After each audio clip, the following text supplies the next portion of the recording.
Hey there watching, my name is Aisha Ochuwa and I'm super excited to introduce my new book to you titled Built to Last.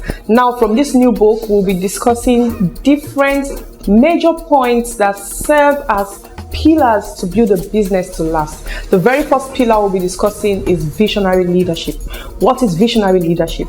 Visionary leadership is the ability to inspire and motivate the members of your company by establishing and setting out clear visions, articulating clear visions towards which they will drive the company to the next stage. As a visionary leader, you don't just pick up any document and sign without first understanding every aspect of that document.